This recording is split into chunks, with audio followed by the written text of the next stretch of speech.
History পোর্শনের যে ক্লাসগুলো শুরু হয়েছে তার মধ্যে এখন লিটারেচার পোর্শন যেটা আছে সেগুলো চলছে, মানে পালি সাহিত্যের ইতিহাস। এর আগে পর্যন্ত বিনয় পিটক, সূত্র পিটক, অভিধর্ম পিটক এই তিনটি কমপ্লিট হয়েছে, মানে যেটা সিলেবাসের মধ্যে ক্যানোনিক্যাল লিটারেচার বলে ছিল। জেনারেলি ওখান থেকে একটা কোশ্চেন প্রতিবারে থাকে কৃষ্ণ। নেক্সট হচ্ছে নেক্সট ইউনিট যেটা আছে সেটা আজকে শুরু হচ্ছে, ইউনিট 4। এই সেকশনটা হচ্ছে নন ক্যানোনিক্যাল লিটারেচার। নন ক্যানোনিক্যাল মানে যেটা ক্যানন অর্থাৎ মূল যে ধর্মগ্রন্থ তার মধ্যে পড়ে, তার বহির্ভূত। তো নন ক্যানোনিক্যাল যে পার্ট আছে এখানটা 3টে পার্টে ডিভাইড করা হয়েছে এই জিনিসগুলোকে। এর মধ্যে একটা হচ্ছে অনুপিটক, একটা হচ্ছে কমেন্টারি, আর একটা হচ্ছে বংশ লিটারেচার। সিলেবাসে দেখবে এগুলোই লেখা আছে টপিকগুলো, এবং মোটামুটিভাবে এইখানে 3টে থেকে একটা করে কোশ্চেন থাকে, প্রতিবারেই থাকে। যদি কোশ্চেন পেপার দেখানো হয় সেক্ষেত্রেও দেখবে, তোমরা নিজেরা একটু দেখে নিও, আমি এই ক্লাসে আর বলছি না। মোটামুটিভাবে প্রিভিয়াস ইয়ারে কিছু না কিছু এসেছে, হয় অনুপেটক সেকশন থেকে কোশ্চেন দেখালেই ভালো হয়। 23-এর কোশ্চেন এখানে দেখো, এই যে বিনয় পিটক এসেছে। What do you know about Anupitaka, explain any one text of this Pitaka. তাহলে অনুপিটক এসছে 23-এ।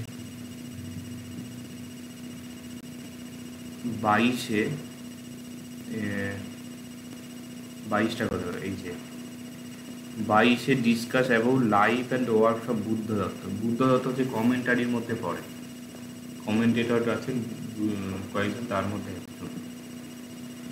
21-এ ইনফরমেটিভ এসে অন মিলিন্দ বই। মিলিন্দ বই হচ্ছে এই অনুপিটক।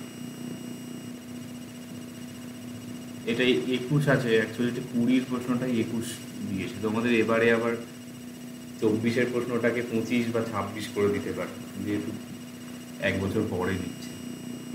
যাই হোক, right a comprehensive note on বংশ লিটারেচার অফ শ্রীলঙ্কা।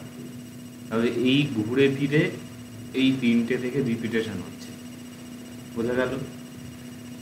তোমাদের কেউ একজন বলছিল যে স্যার এখান থেকে, তোমাদের না অন্য কাছে বোধ হয়, যে স্যার এখান থেকে তো দুটোই কোশ্চেন করতে হবে, তাহলে দুখানা ইউনিট থেকে শুরু করবো। মুশকিল হচ্ছে ওরকম করতে গেলে কিন্তু যদি বাই চান্স একটা জায়গা থেকে না আসে তাহলে কিন্তু মারা পড়ে যাবে, এবং যেটা একদম হাতের মুঠোয় যে জায়গাটা, সেই জায়গার নাম্বার আনকমন হয়ে যাওয়া মানে ভীষণই বাজে ব্যাপার। তো অবশ্যই 4টে ইউনিট থেকে পড়বে, এবং কীভাবে কোশ্চেন আসে সেটা তো মোটামুটি বুঝিয়ে দেওয়া হলো। তো এবার মেন জায়গায় আসা যায়। তো আজকে অনুপিটকের জায়গাটা দেখা যায়। কোশ্চেন এখানে দেয়া আছে মোটামুটি, যে write a comprehensive note on any one of the Anupitaka text. তাহলে ওখানে যে কোশ্চেন ছিল সেই রকম আছে। অথবা কোনো কোনো সময় এরকম প্রশ্ন থাকে যে যে কোনো একটা সম্পর্ক, এবং যে কোনো একটা বলতে সেটা কিন্তু মেনশন করা থাকে। Discuss the contents of the Milind বইতে, মিলিন্দ প্রশ্ন থেকে এটা দিচ্ছে। এর আগেও তোমরা যে দেখবে কোশ্চেন পেপার থেকে বলছিলাম, ওখানে একটা ডিসকাস অ্যাবাউট মিলিন্দ বই বলে একটা কোশ্চেন ছিল। তো মোটের ওপরে এইরকম একটা কোশ্চেন থাকে যে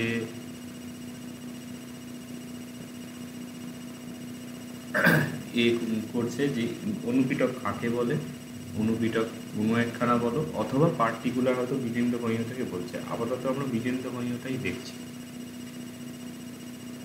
অনুপিটক কেন বলে? অনুপিটকের বিষয় হচ্ছে যে ত্রিপিটকের থেকে পরবর্তী যে গ্রন্থগুলো আছে সেগুলোকে অনুপিটক বলা হয়। এবং ত্রিপিটক পরবর্তী বলতে সমস্ত না, ত্রিপিটক এবং তারপরে যে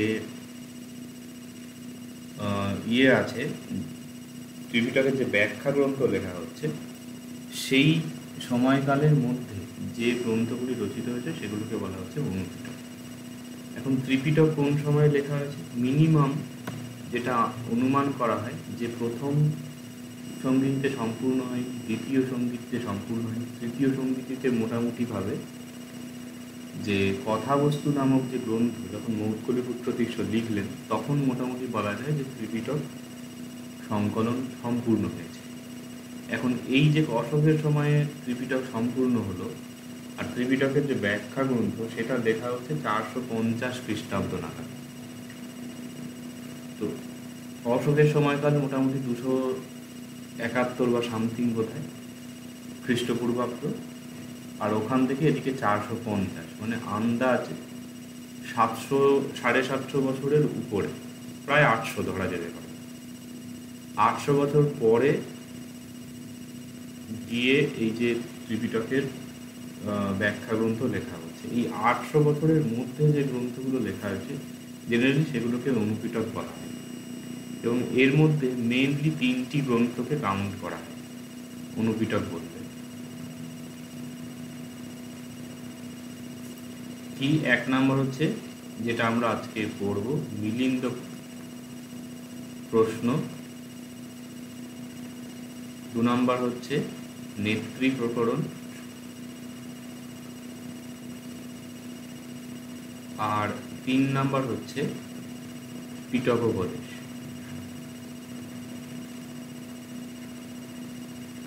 এটা একসাথে করে। মিলিন্দ প্রশ্ন বিষয়বস্তু কি? মিলিন্দ প্রশ্ন হচ্ছে মিলিন্দ অর্থাৎ একজন রাজা, তার সাথে একজন ভিক্ষু নাগসেন, তাদের মধ্যে যে বিতর্ক হয়েছিল সেইটাই হচ্ছে মিলিন্দ প্রশ্নের বিষয়বস্তু। এরপরে নেত্রী প্রকরণ হচ্ছে নেতা নেত্রী। যেমন নেতা মানে কি? নেতা মানে যে লিডার, লিড করে, পথ দেখিয়ে নিয়ে যায় বা কোনো কাজের যে পরিচালনা করে, তার ফেমিনাইন জেন্ডার হচ্ছে নেত্রী। নেত্রী অর্থে বুদ্ধের যে বাণী, যুদ্ধের যে উপদেশ, সেগুলোর অর্থ উপলব্ধিতে যে গ্রন্থ গাইড করছে বা যে মেথোডোলজি আছে যে কীভাবে অর্থগুলো বুঝতে হবে, এটা মিনিং মানে জেনারেল মিনিং না, এটা হচ্ছে ফিলোসফিক্যাল যে অ্যাপ্রোচ যেগুলো আছে বৌদ্ধ যে ত্রিপিটকের যে বিভিন্ন এগুলোকে, সেকশনগুলোতে, সেগুলোর অর্থ উপলব্ধির জন্য এই গ্রন্থটি উপযোগী। এই জন্য নেত্রী বলছে। আর পিটকোপদেশ হচ্ছে নেত্রী প্রকরণের সিমিলার। এর মধ্যে এখন 16 প্রকার হার বলে একটি টার্ম আছে, অর্থাৎ যেটার মাধ্যমে মিনিং নিষ্কাশন করতে হয়। 5 প্রকারের ন্যায় আছে, ন্যায় মানে হচ্ছে লজিক। এছাড়া বোধহয় 18 প্রকারের টার্মিনোলজি আছে। কুশল 8 প্রকার, অকুশল হচ্ছে 8 প্রকার, এরকম। যাই হোক, এইসব মিলিয়ে বেশ মানে জটিল গ্রন্থ। এবং নেত্রী পিটকোপদেশ প্রায় সিমিলার। অনুমান করা হয় পিটকোপদেশ হলো প্রাচীনতর, কেননা এটা একটু মানে এই গ্রন্থটি একটু সুবিন্যস্ত নয়, কিন্তু নেত্রী প্রকরণ তুলনামূলকভাবে ভীষণ গুছাইয়ে লেখা। তো এই 3টিকে জেনারেলি অনুপিটক বলা হয়। তবে যে প্রসঙ্গে বলা হলো অনুপিটক, অর্থাৎ ত্রিপিটকের অনুবর্তী যে পিটক বা ত্রিপিটকের পরবর্তী যে গ্রন্থ, সেই অর্থে এই মিলিন্দ প্রশ্ন, নেত্রী প্রকরণ, পিটকোপদেশ ছাড়াও পালি সাহিত্যে আরও বেশ কিছু গ্রন্থ দেখা যায়। যেমন একটির নাম হচ্ছে সত্য সংক্ষেপ,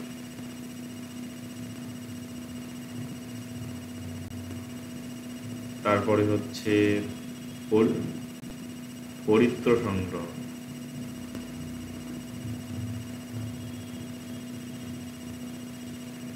আরও 2-1টি গ্রন্থ ছিল,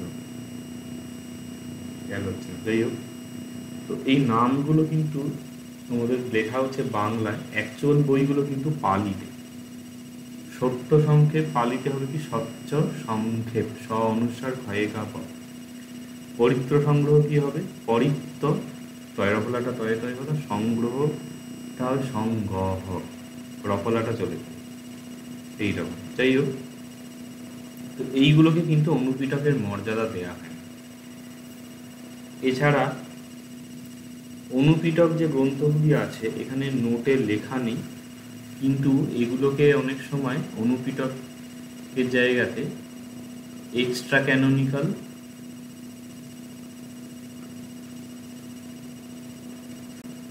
অর প্যারা ক্যানোনিক্যাল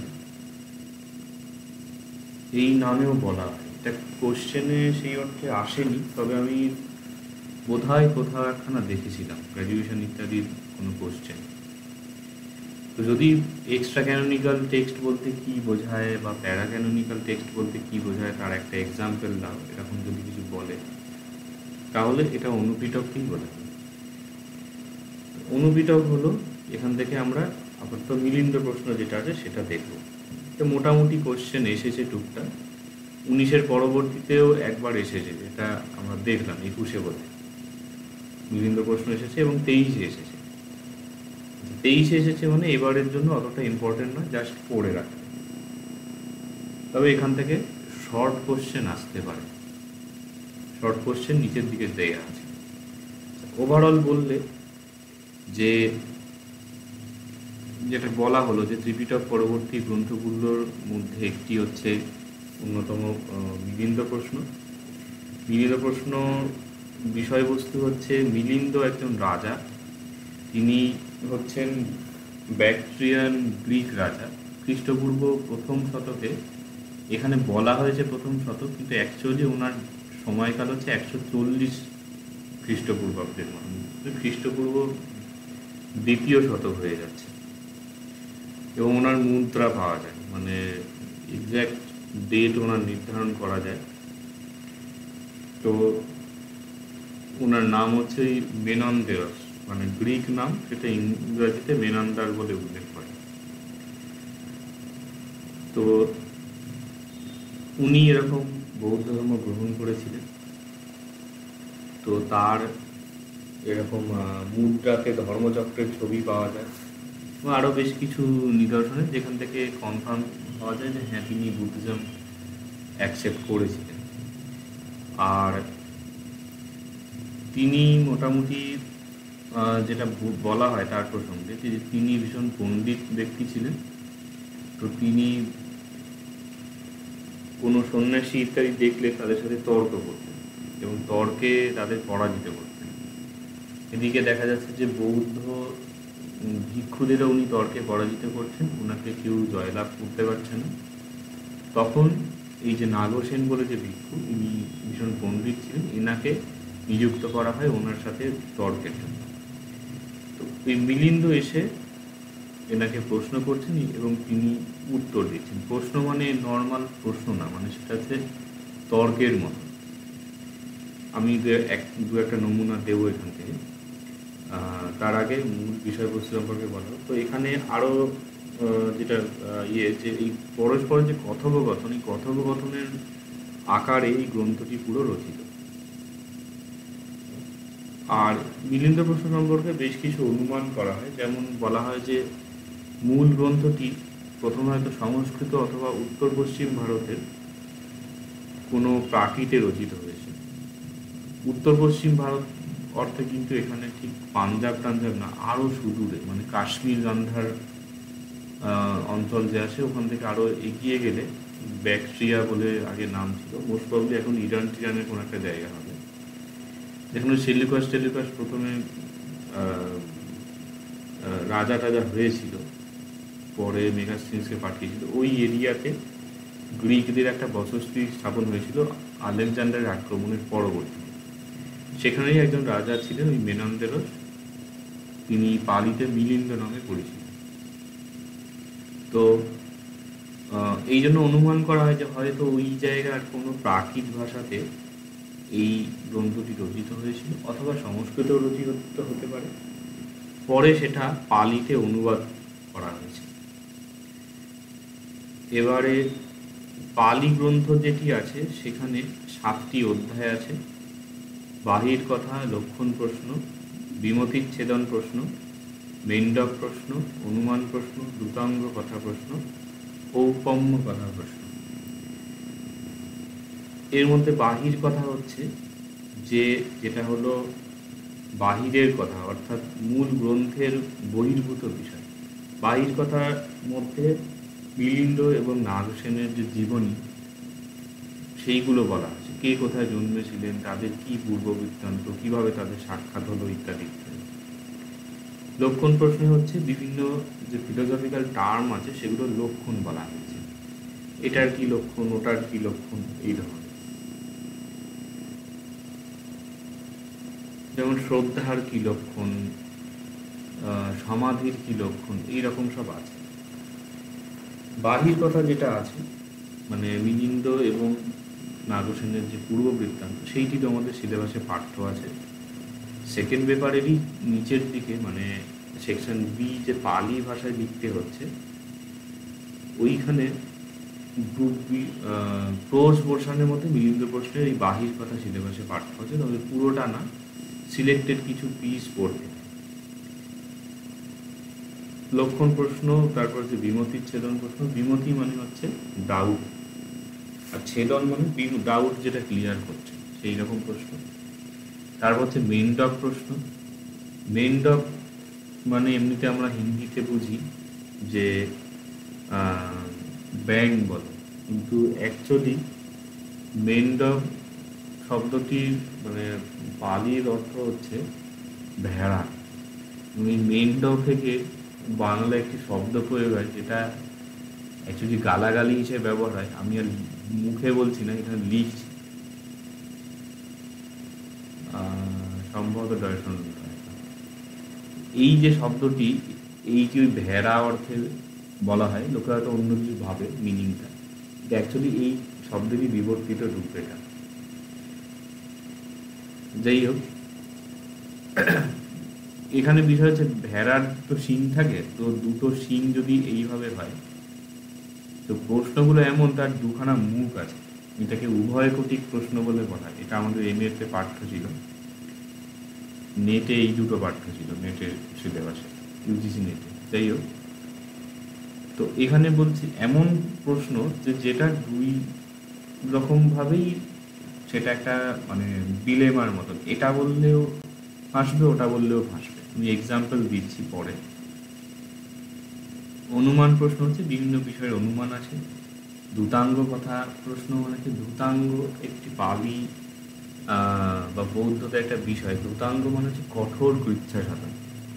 এইটা অতটাও জৈনদের মতন নয়, কিন্তু এরকম আছে, মানে কেবল ভিক্ষা করে খাবো, কারোর বাড়ি নিমন্ত্রণে যাব না, বা কেবল মানে যে ফেলে দেওয়া জামা কাপড় সেগুলোকে সেলাই করে ব্যবহার করবো, নতুন বস্ত্র ব্যবহার করবো না, এইরকম আছে। পাংশুকুলিকাঙ্গ, কি পিণ্ড পাখিকাঙ্গ, এরকম টার্ম আছে, 13 রকমের ধূতাঙ্গ আছে। কেউ হয়তো এমন কঠোর করছেন যে কেবল গাছতলায় থাকবেন, তিনি কোনো ঘরে থাকবেন না, মানে সন্ন্যাসী যেহেতু, ত্যাগের নিয়মে।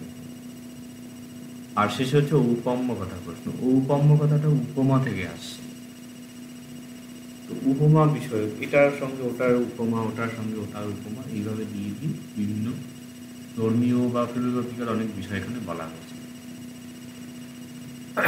তো কেউ কেউ মনে করেন যে মূল গ্রন্থে কেবল 3টি অধ্যায় ছিল, চতুর্থ থেকে সপ্তম অধ্যায় মানে এই যে মেন্ডক প্রশ্ন, অনুমান প্রশ্ন, ধূতাঙ্গ কথা প্রশ্ন, ঔপম্য কথা প্রশ্ন, এগুলো হচ্ছে প্রক্ষিপ্ত। প্রক্ষিপ্ত যেটা বাইরে থেকে ঢোকানো হয়েছে। তো এটার পিছনে কিছু যুক্তি আছে, যেমন মিলিত প্রশ্ন গ্রন্থের বাহির কথাতে স্পষ্ট করে বলছে যে মানে মিলিন্দ প্রশ্ন হচ্ছে বাহির কথা, লক্ষণ প্রশ্ন, বিরতিচ্ছেদন প্রশ্ন, 3টি নিয়ে রচিত। আবার এই মিলিন্দ প্রশ্নের যে তৃতীয় অধ্যায় বিমতিচ্ছেদন প্রশ্ন, এইখানেরই শেষ, মানে শেষ হচ্ছে চ্যাপ্টার, এখানে বলছে যে এখানে মিলিন্দ প্রশ্ন সমাপ্ত হলো, দিয়ে আবার পরে এগুলো এই চ্যাপ্টারগুলো শুরু হচ্ছে। এখানে যদি বলেই যায় যে মিলিন্দ প্রশ্ন সমাপ্ত, তাহলে আবার কেন শুরু হচ্ছে? মোস্ট প্রবলি এগুলো পরবর্তীকালে সংযোজন করা হয়েছে। তো মূল গ্রন্থের রচয়িতার নাম এখনো অজ্ঞাত, তবে গ্রন্থের মধ্যে যেভাবে উত্তর পশ্চিম ভারতের বিভিন্ন জনপদ, নগর ও অন্যান্য স্থান, নদ নদী ইত্যাদি বিবরণ পাওয়া যায়, তাতে মনে হয় লেখক উত্তর পশ্চিম ভারতের অধিবাসী ছিলেন। এখানে অনেক কিছু অ্যাড করা নেই, যাই হোক এই নোটটি তোমাদের 23-এ এসে গেছে, তাই তা আমি অনেক কথা বলছি যেগুলো কিন্তু এক্সট্রা ইনফরমেশান। এগুলো নোট করে রাখলে, বা আমি এমনিও অন্যান্য নোট যখন পড়াই অনেক কিছু এক্সট্রা বলা হয় যেগুলো অ্যাড করা যায়। যেমন এইখানে 3টি অধ্যায় কেন মূল গ্রন্থ, চতুর্থ থেকে সপ্তম প্রক্ষিপ্ত, তার উপরে দুটোই আমি কথা বললাম যে বাহির কথা এরকম বলা হয়েছে, আবার বিমূর্তি চেতন প্রশ্ন এসে বলছে যে এখানে শেষ হয়ে গেল বিভিন্ন প্রশ্ন। আরেকটি লজিক আছে, সেটা হলো বিভিন্ন প্রশ্নে যে চাইনিজ ট্রান্সলেশন পাওয়া যায় সেইটিতেও 3খানি অধ্যায় আছে। তার মানে প্রাচীনকালে 3টেই ছিল, সেটা চীনাতে অনুবাদ হয়েছে, পরে হয়, তাহলে 3খানি এখানে লজিক পাওয়া গেল, এক্সট্রা ইনফরমেশন। তো লেখা কিন্তু শিখতে হবে, মানে আশা করি তোমরা এটুকু আছে যে অপশনাল, যে অপশনালই নাও না কেন, নোট মুখস্থ করে বিশাল নাম্বার পেয়ে যাবো সেটা হবার না। পালিতে তবু ঠিক আছে, স্টুডেন্ট অল্প, অন্যান্য অপশনাল ক্ষেত্রে সেখানে শয়ে শয়ে স্টুডেন্ট ওয়ে করছে, ওখানে কোনো মতেই নোট মুখস্থ করে করে হবে না, কিছু না কিছু নিজের মতন একটু ইনফরমেশান দিতে হবে। ক্লাসের মধ্যেই আমি অনেকটা আলোচনা করে দিই, পরবর্তীতে তোমরা যখন লেখাগুলো প্র্যাকটিস করবে তখন আমি একটু একটু করে ইনফরমেশান অ্যাড করতে থাকবো। আপাতত তোমাদের টার্গেট হচ্ছে সিলেবাসটা শেষ করা, এখন ওসব অ্যাডিশনের দিকে করো না, কিন্তু নোট রাখবে ক্লাসে যেগুলো বলা হচ্ছে। আমি একটা স্পিডে বলছি, হয়তো সব কথা লেখা যাবে না, সেগুলো পয়েন্ট আউট করে রাখলে পরে জিজ্ঞাসা করলে যে স্যার এইটা একটা কিছু বলছিলেন, এটা একটু ডিটেলসে বলুন, একটু নোট করবে, শুধু কাজে দেবে। আচ্ছা, এই হলো বিষয়। তো এখানেই আরেকটি বিষয় আছে, সেটা হচ্ছে গ্রন্থের রচয়িতার নাম জানা যায় না, কিন্তু পালি যে মিলিন্দ প্রশ্ন আছে সেখানে বলছে যে শ্রীলঙ্কার সামথিং দ্রোণ বলে একটি নগরীতে দ্রোণ বলে একজন ভিক্ষু এইটি লিখেছেন, বা মোস্ট প্রবাবলি বলছেন যে উনি এটা কপি করেছেন, এরকম একটা কিছু বিষয় বলা আছে। যে লেখক না হোক, অ্যাটলিস্ট সেটা তিনি কে, মানে পালিতে প্রথম কে লিখছেন সেইটি এখানে বলা থাকে, এরকম একটা উল্লেখ আছে। আচ্ছা, বাকি যদি বলা হয় যে এই গ্রন্থের মধ্যে বৌদ্ধ ধর্মের বিভিন্ন তত্ত্বমূলক সমস্যা খুব সহজ উপমা, কাহিনী ইত্যাদির ভাবে উপস্থাপন করা হয়েছে। এবার আমি এক্সাম্পল, প্রথমত বাহির কথাতে হচ্ছে মিলিন্দ এবং নাগসেন, এই যে দুইজনে, নাগসেন হলেন বৌদ্ধ ভিক্ষু, মিলিন্দ হলেন রাজা, এবং তিনি হলেন যবন রাজা, জনক বলে পালিতে উল্লেখ আছে। অ্যাকচুয়ালি যবন যে শব্দটি আছে সংস্কৃত, বাংলায় তো আমরা এইভাবে লিখছি, মানে সংস্কৃতে যে য়বন, এই যে শব্দটি হচ্ছে যবন, এইটা অ্যাকচুয়ালি ডিরাইভ হচ্ছে গ্রিসের একটা প্রদেশ ছিল, মোস্ট প্রবলি খেয়াল হচ্ছে না, মানে জায়গা, ওখানে কি একটা রাজা ছিল, মানে এথেন্স অথবা কিছু একটা ওই পার্টের মধ্যে পড়ত, ওটার এর নাম হচ্ছে আয়োনিয়া, এইরকম সম্ভবত, স্পেলিংটা আমি ভুলও লিখতে পারি, কিন্তু আয়োনিয়া, এই আয়োনিয়া যেটা আছে এইটাই বিবর্তিত হয়ে সংস্কৃতে যবন হচ্ছে, এবং এই যবন শব্দটা পার্সিয়ান, ওল্ড পার্সিয়ান, যেটা ওই জারেক্সার দরায়ুস যে পারস্যের রাজা ছিলেন, ওই হকামেনিড বলে যে ইয়েটা আছে, মানে রাজত্ব ছিল তাদের যে রাজা, ওদের যে ইনস্ক্রিপশন আছে সেখানে ওই যবন শব্দটি পাওয়া যায়, এক্স্যাক্ট যবন স্পেলিংই আছে। তো ওই গ্রিক অর্থে শব্দটি প্রয়োগ হতো, এই যবন থেকে পালিত হচ্ছে যৌন এবং যৌনক, যৌনক ধর্মরক্ষিত শব্দটি ওই যে 9 জন ধর্ম ইয়েতে প্রচারক পাঠিয়েছিল সেখানে ছিল, এবং জনকপুর বলেও একটি ছিল, বা জগন্ড। ওইটি ইন্ডিকেট করছে ওই উত্তর পশ্চিম ভারতে বা গান্ধার গান্ধার এলাকাতে যে আলেকজান্ডারের পরবর্তী গ্রিকদের যে একটা রাজত্ব শুরু হয়েছিল সেইটাকে। আচ্ছা, যাই হোক, তো ইনি ছিলেন ওই জগন রাজা, এবং তার অনেক বিবরণ আছে, সেগুলো আপাতত নিষ্প্রয়োজন। যখন পড়ানো হবে এই জায়গাটা সিলেবাসে পাঠ্য আছে। তো এনাদের যখন সাক্ষাৎ হয়েছে এবং প্রথম মিলিন্দ নাগসেনকে জিজ্ঞাসা করছেন যে আচ্ছা, তার আগে একটা বলার বিষয়, বৌদ্ধরা হচ্ছে অনাত্মবাদী। অনাত্ম মানে কি? শব্দটা হচ্ছে আত্মা, মানে যে সোল, যেটা বোঝাচ্ছে যে মানুষের ভিতরে একটা কিছু আছে যে এই সব কিছু পরিচালনা করছে। এবং ভারতবর্ষে যেহেতু জন্মান্তর মানা হয়, সেক্ষেত্রে যে ওই আত্মাটি হচ্ছে অবিনশ্বর, সেটার কোনো বিনাশ নেই, কিন্তু বাকি শরীর যেটা আছে সেটা নষ্ট হয়ে দিয়ে আত্মা আবার জন্মগ্রহণ করে। তো এই জন্য গীতার আছে বাসাংসি জীর্ণানি যথা বিহায় ইত্যাদি। যেমন পুরাতন বস্ত্রকে পরিত্যাগ করে নতুন বস্ত্র নেওয়া হয়, তেমন আত্মা একটা পুরানো শরীর, মানে যখন বৃদ্ধ হয়ে যাচ্ছে সেইটি ত্যাগ করে তখন নতুন আবার শরীর গ্রহণ করে, সেইটি অপরিবর্তিত। এখন বৌদ্ধ ধর্মে এই আত্মাকে অস্বীকার করা হচ্ছে, এবং তার হচ্ছে যে এইরকম ফিক্সড কিছু নেই যে একটা পুরো অপরিবর্তনশীল। বৌদ্ধ ধর্মে জন্মান্তর মানা হয়। তো এটা কীরকম কথা হলো যে হ্যাঁ, একজন মরে গিয়ে আবার জন্মাচ্ছে, তাহলে কে জন্মাচ্ছে? যদি ও না হয়, মানে কনস্ট্যান্ট কোনো কিছু যদি অস্তিত্ব না থাকে চিরস্থায়ী, তাহলে কি করে পুনর্জন্ম হচ্ছে? তো এই মিলিন্দ যে রাজা, তিনি খুব মজা করেও বলে, মানে খুব সুন্দরভাবে করছেন, যে প্রশ্ন করছেন। প্রথম দেখা হয়েছে যে নাগসেনকে, বা নাগসেন, যে আপনার যে নাম নাগসেনকে। এখন নাগসেন বলছেন যে নাগসেন বলে কিছু নেই, এটা শুধু আমার যে পিতামাতা নাম দিয়েছেন নাগসেন, আমার যারা একসাথে আমার যে গুরু ভাই পালিতে সব্রহ্মচারী বলে, মানে যারা একই সঙ্গে ব্রহ্মচর্য পালন করছে, মানে একই অর্ডারের ভিক্ষু যারা, তারা আমাকে নাগসেন বলে। কিন্তু নাগসেন বলে পারমার্থিক দৃষ্টিতে কিছু নেই, কেননা সবই অনিত্য। বৌদ্ধ ধর্মে যে অনিত্যতাকে স্বীকার করা হয়, ক্ষণিকবাদ যেটা বলে, মানে সব কিছু একদিন ধ্বংস হয়ে যাবে। নাগসেন বলেও পার্মানেন্টলি কিছু নেই, সাময়িক একটা ব্যবহারিক সত্য বলা হয়, আসলে নাগসেন বলে কিছু নেই।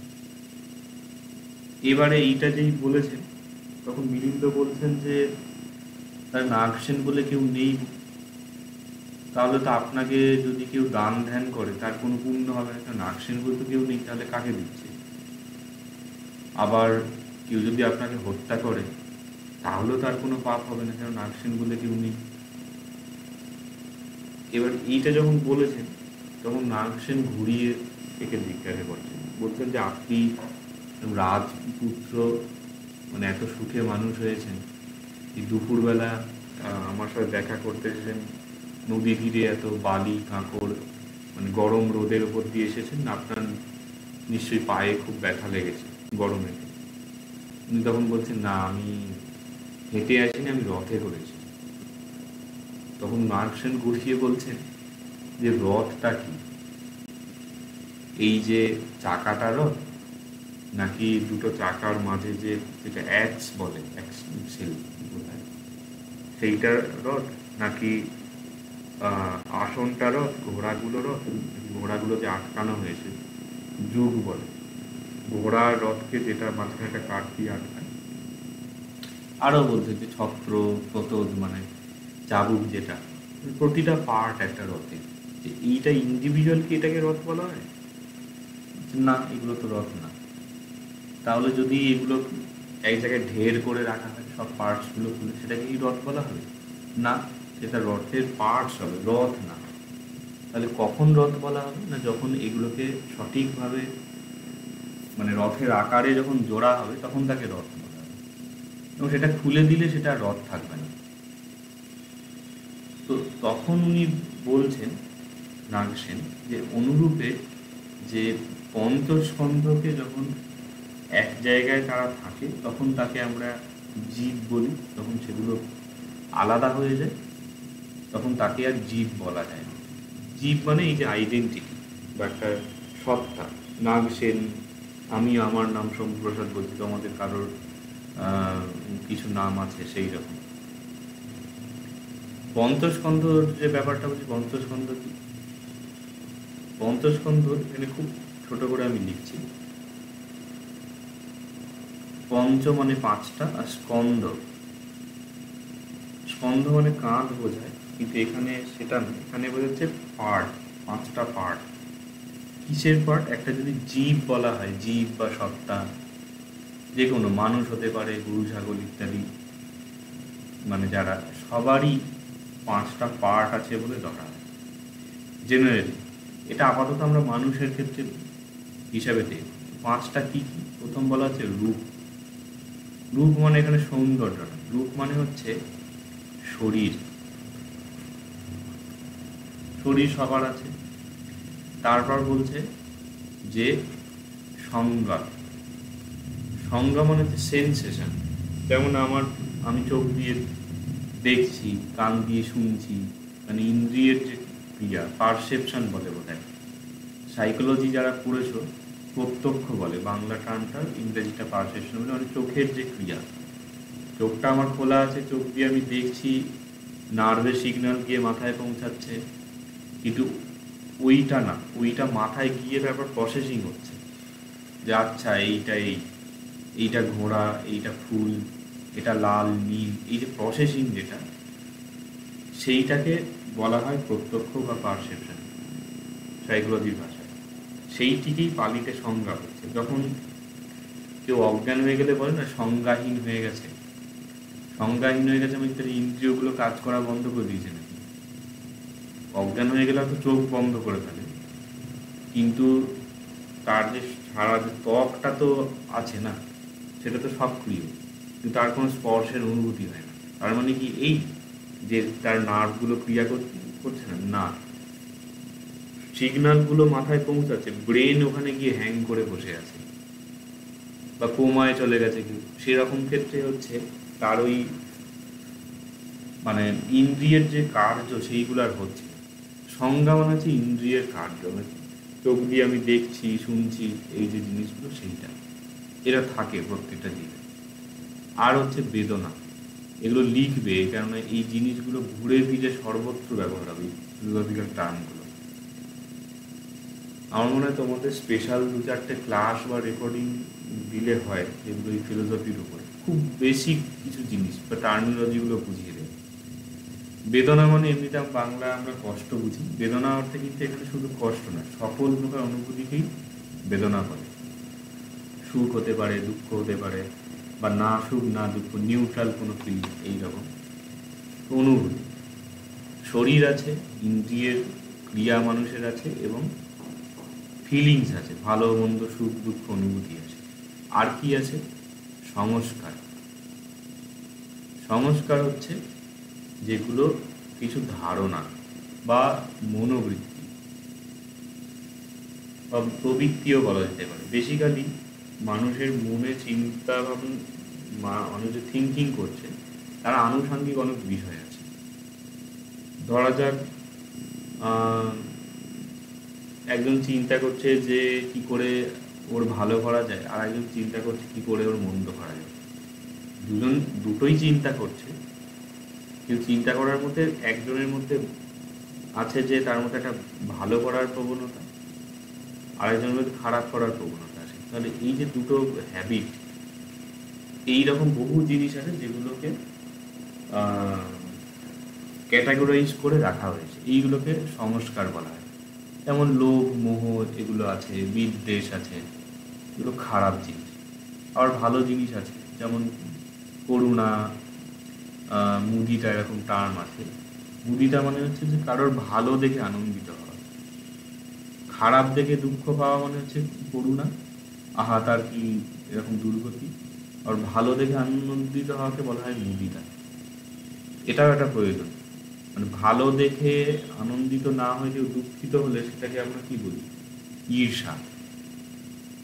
ঈর্ষার বিপরীত শব্দ হচ্ছে মুদিতা, মানে একজনের ভালো দেখে সহ্য না হওয়ার, একটা হচ্ছে ভালো দেখে আনন্দিত হওয়া। এরকম অনেক, টোটাল 52টা আছে, মানে সংস্কার বলা হয় এগুলো। এগুলো এই গভীরমত সম্পর্কিত একটি গ্রন্থে আছে, আমাদের সিলেবাসে ছিল পাঠ্য, এবং আমি মানে পার্সোনালিও পড়েছিলাম। তো এইরকমভাবে ক্যাটাগরাইজ করা হয়েছে যে মনের বিভিন্ন দিক যাকে বলে। লাস্ট হচ্ছে বিজ্ঞান। বিজ্ঞান মানে এখানে সায়েন্স না, বিজ্ঞান অর্থে এখানে হচ্ছে চেতনা, কনসাস। এই যে 5টি জিনিস, রূপ, বেদনা, সংজ্ঞা, সংস্কার, বিজ্ঞান, এটাকে পঞ্চস্কন্ধ বলে।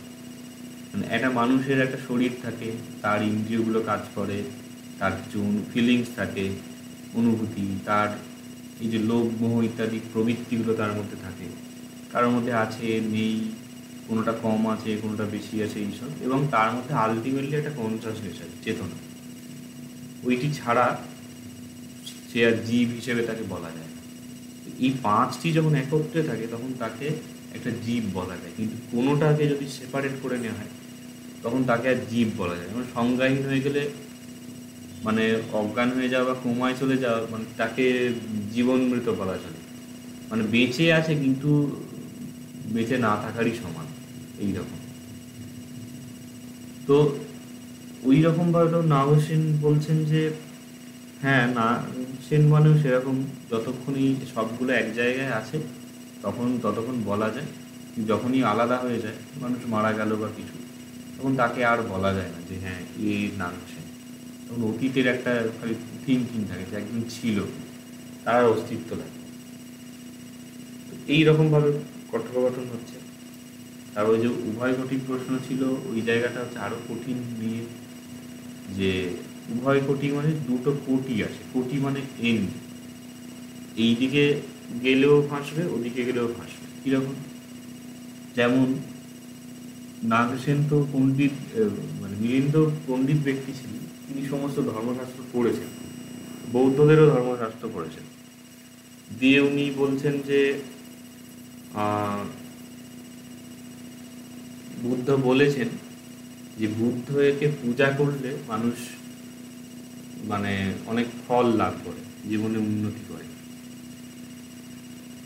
আবার বুদ্ধ বলছেন যে তিনি পরিনির্বাণ লাভ করলে তার আর কোনো কিছু অস্তিত্ব থাকবে না, মানে এই যে পঞ্চস্কন্ধ বলা হচ্ছে, তার শরীর, ফিজিক্যাল বডি, সেটা নষ্ট হয়ে গেছে, সংজ্ঞা, বেদনা, সংস্কার সব বিনষ্ট হয়ে গেছে, আর এমন কিছু নেই যে যেটা থেকে তাকে বলা যাবে যে হ্যাঁ এই এরকম গৌতম বুদ্ধ বলে একজন কেউ আছে।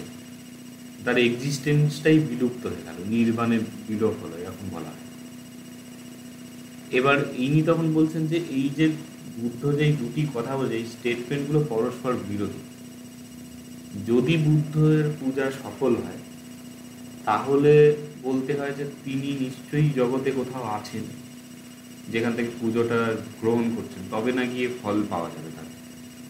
তাহলে পরিনির্বাণের পরে বুদ্ধ বিলুপ্ত হয়ে যান, মানে তার কিছু অস্তিত্ব, এই কথাটা ভুল। আর যদি এটা বলা হয় যে না তিনি বিলুপ্ত হয়ে গেছেন, তাহলে তিনি পূজা নিচ্ছেন কি করে? পূজা না নিলে ফলটা হবে কি করে? যার কোনো এক্সিস্টেন্সই তাকে আমি পুজো করে কি হবে? যেটা ধরা যাক যারা নাস্তিক ব্যক্তি তারা সাধারণত যেটা যে নেই, যখন তাদের পুজো করে কি লাভ আছে? এখানেও ব্যাপারটা তাই, বুদ্ধ বিলুপ্ত হয়ে গেছে, তাকে তার পুজো করার কোনো লাভ নেই। এটা এমন দুটো কথা তোলা হয়েছে, দুটোর এটাকে হ্যাঁ বললে ওই দিক দিয়ে স্টেটমেন্টটা রং হয়ে যাবে, এটাকে হ্যাঁ বললে ওই দিক দিয়ে হবে, এইরকম। তো নাগসেন যথারীতি উপমা নিয়ে বলছেন যে হ্যাঁ এটা সত্যি যে তথাগত হয়ে গেছে, কিন্তু তাকে যদি উদ্দেশ্যে যদি পূজা করে সেইটি নিষ্ফল হয় না। কিরকম এক্সাম্পল হিসেবে বলছেন সে,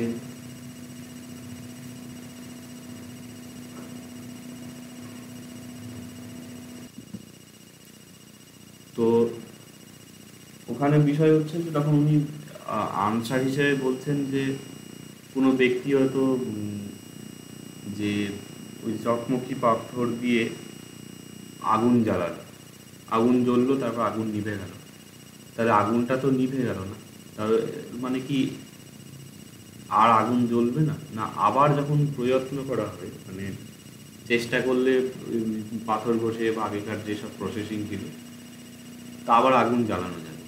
তো সিমিলারলি বুদ্ধ হয়তো নেই, কিন্তু তার পূজার জন্য যখন কেউ কিছু করছে সেইটি নিষ্ফল হয় না, তার একটা এই আগুন জ্বালার মতো নতুন করে তার কর্মফল উৎপন্ন হয়। এই ধরনের অনেক কিছু বলা আছে, ওই ধরনের প্রশ্ন আছে, এবং কিছু কিছু জায়গায় খুব মানে মনোজ্ঞ ইয়ে আছে। বিভিন্ন প্রশ্নের বাংলা অনুবাদ আছে ধর্মাধার মাস্টার দিয়ে। এখানে অনেক এরকম ফিলোসফিক্যাল বিষয় আলোচনা আছে, এবং এখানে যে একটি কথা বলা হচ্ছিল যে বিভিন্ন তাত্ত্বিক সমস্যা, থিওরিটিক্যাল দিক দিয়ে বৌদ্ধ ধর্ম একটা বা বৌদ্ধ দর্শন যদি বলা হয়, এটা একটা স্পেসিফিক ফিলোসফি। সেই ফিলোসফির সঙ্গে অন্য ফিলোসফির অনেক জায়গায় কন্ট্রাস্ট আছে। সেই জায়গাগুলোর থেকে যে যুক্তিগুলো উঠে আসে বা আরোপগুলো করা হয়, সেগুলোর খণ্ডন মিলিন্দ প্রশ্নের মধ্যে আছে। তো ওইগুলোই বলা হচ্ছে এই যে মনোজ্ঞ, চিত্র আকর্ষক ইত্যাদি। এবং মিলিত প্রশ্নের ভাষা, স্বপ্ন নির্বাচন, যুক্তি প্রণালী বেশ উন্নত স্তরের এবং আবেদনমূলক। প্রাচীন ভারতীয় সাহিত্যের গদ্য রচনা রীতির পরিপ্রেক্ষিতে এই গ্রন্থের ভাষা এবং বিষয় বৈচিত্র্যের সঙ্গে সামঞ্জস্য রক্ষাকারী রচনাশৈলীর জন্য গ্রন্থটিকে একটি উৎকৃষ্ট সাহিত্যকৃতি বলা চলে। এখানে এই বিষয়গুলো মোটামুটি বলা হলো। আর কি কি ইনফরমেশন পাওয়া যায় বিভিন্ন প্রশ্ন থেকে, সেগুলো এখানে মোটামুটি বলা হচ্ছে। যে প্রাচীন নগর, জনপদ ইত্যাদির নাম পাওয়া যায়। প্রায় সম্পূর্ণ সূত্র পিটক, অভিধর পিটকের কিছু অংশের উদ্ধৃতি এখানে পাওয়া যায়। অনেক গ্রন্থের রচনাকাল নির্ণয় ও পালি সাহিত্যের বিশালতা সম্পর্কে জানবার জন্য এই গ্রন্থের মতো উপযোগী গ্রন্থ আর নেই। তো আদি গ্রন্থের রচনাকালে উত্তর ভারতে মহাসাংখ্যিক গোষ্ঠীর প্রাধান্য ছিল, পরবর্তীকালে মহাযানীরা প্রবল হয়ে ওঠে। তার স্পষ্ট ছাপ রয়েছে গ্রন্থের শেষের দিকে। আর এখানে মোটামুটিভাবে যে বিষয়গুলো আছে সেগুলো বলা হচ্ছে।